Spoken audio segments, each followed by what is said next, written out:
$5 billion. This is the amount of income that the K-pop group BTS generates alone for the South Korean economy every year. K-pop is a global phenomenon and has millions of fans all around the world. The music is loud, catchy and positive. High-budget music videos and amazing dance choreographies are seen in almost any group. K-pop groups have hundreds of millions to billions of streams, play in sold-out stadiums and win lots of awards. But below all these colors lies a dark side, a side with stars passing out on stage, insane amounts of training, plastic surgeries and extreme diets, toxic fans and deaths to all these circumstances. But how did this get so far? And how did a small country export their music to almost any part of the world? Everything started in the year 1992 when a group named Seotaji and Boys revolutionized the Korean music scene. They merged traditional Korean music with popular American music and is with that the first group that resembles K-pop as we know it today. Their song I Know became a viral hit and topped the Korean music charts for over 17 weeks. After this, more and more groups were created making this new style of music, with the boy group Hot being the first one to be highly manufactured and made up of trained pop stars. In the 2000s, K-pop continued to grow outside of South Korea, reaching new fans in many other Asian countries, for example through groups like Big Bang, which debuted in 2006. However, it still lacked popularity in the West.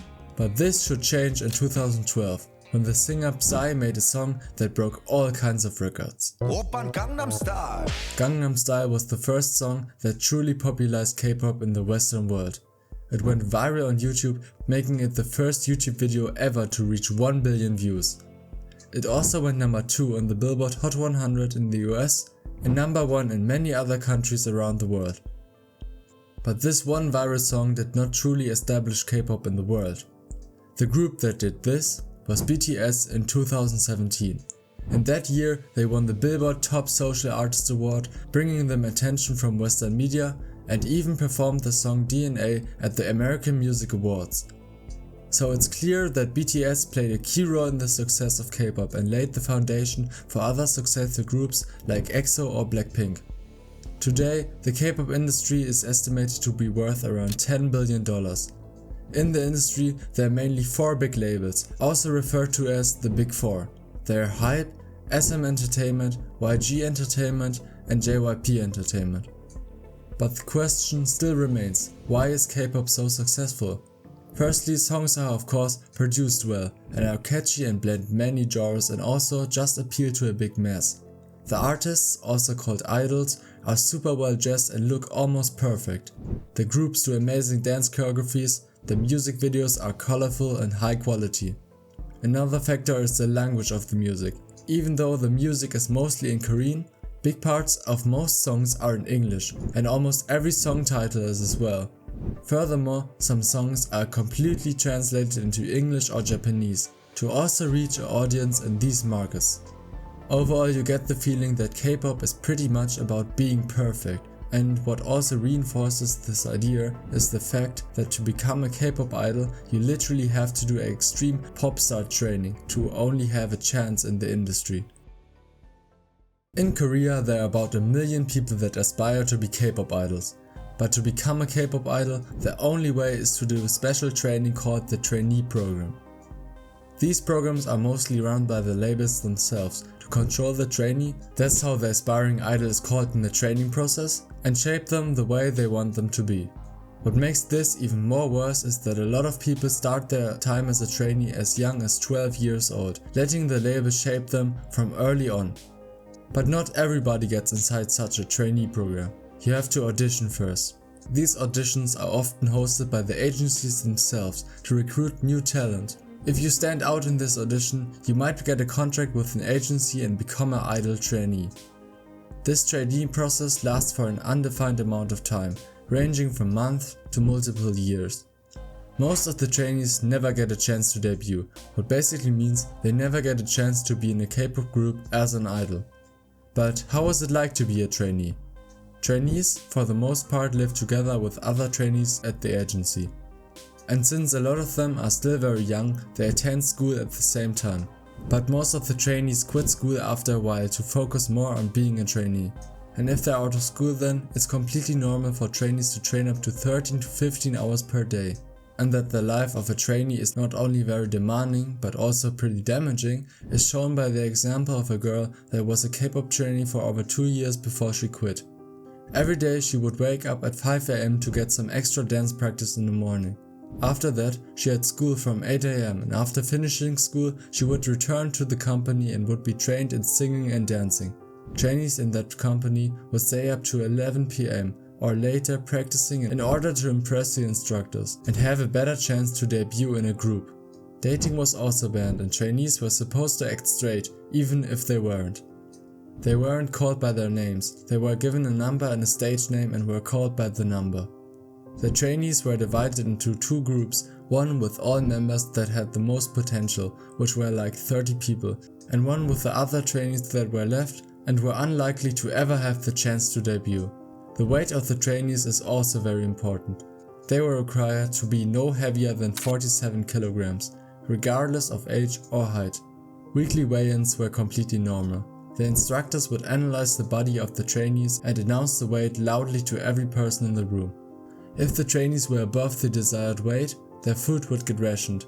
Sometimes entire meals would be taken away, or some trainees would even just get water. Because of these extreme diets and demanding everyday training, it was common that trainees would pass out from exhaustion. Eating disorders like anorexia or bulimia were also common. Additionally to these insane weight regulations, there were monthly showcase events, where every trainee had to perform in front of everyone and was evaluated by the instructors. If a trainee got a bad grade once, they would be kicked out immediately. Bullying among the trainees was also normal, for example against the trainees that were over the maximum weight regulations. The company only had places for 13 trainees to debut, even though there were over 200 trainees, so most of the trainees would never debut. Plastic surgery was also heavily encouraged to fit the South Korean beauty standards.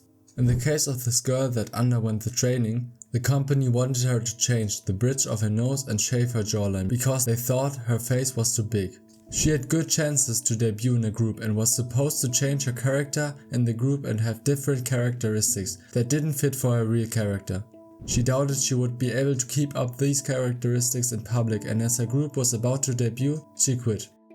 Even though it needs to be said that since she absolved her training, a lot of legal regulations were introduced to ban some unfair contracts like extreme long so-called slave contracts or clauses for high penalties for early termination of the contract, but despite this, a lot of key problems remain. Almost every trainee never makes a debut, and some stay trainee for decades before they give up. And many people that were trainees and failed have problems getting a job because they went to school less or just they didn't learn how to do normal daily things.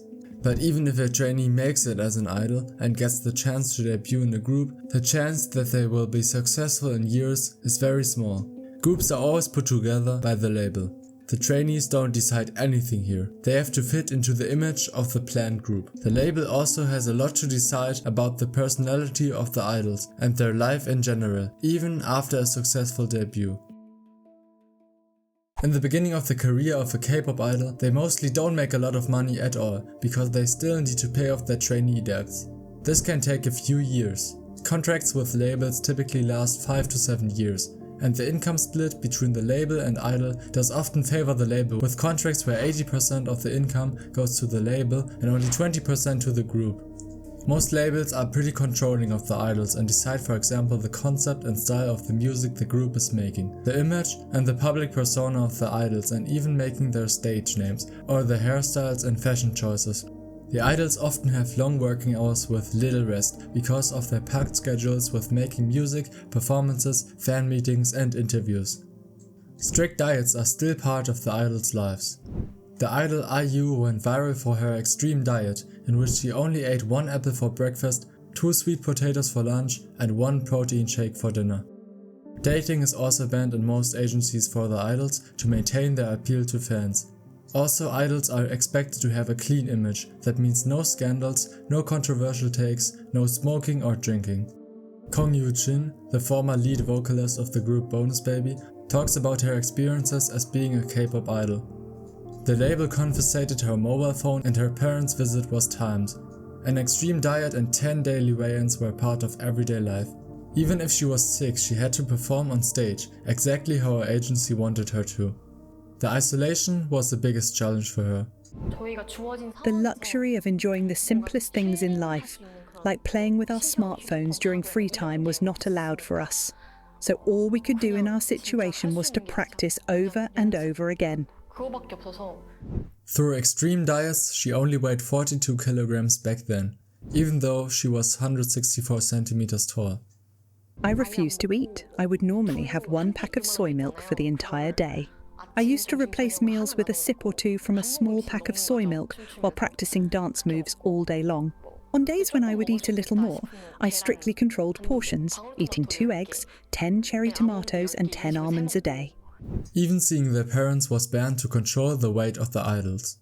We had a hard time controlling our appetite, so the agency would later even prohibit outdoor meetings with our parents. The label also forced the group to make music styles she didn't like doing. With all these reasons combined, she made the decision and left the group. Even after she left, she still suffered mentally. After leaving the company, my conditions got worse. I panicked whenever I went to crowded places. I used to sweat and suddenly became short of breath.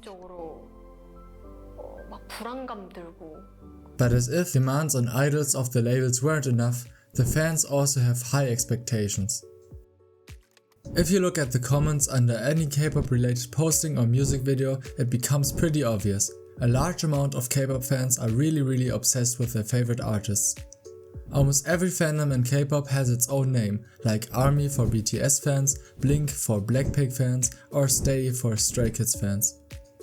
Fans often have parasocial relationships with their idols, which is not rarely driven by the label. For example, there are communities for fans to interact with idols, which allow them to connect with idols through paid messages or video calls, or stories of each member of the group. The platform Weverse is such a platform, which was created by HYBE, the label behind BTS.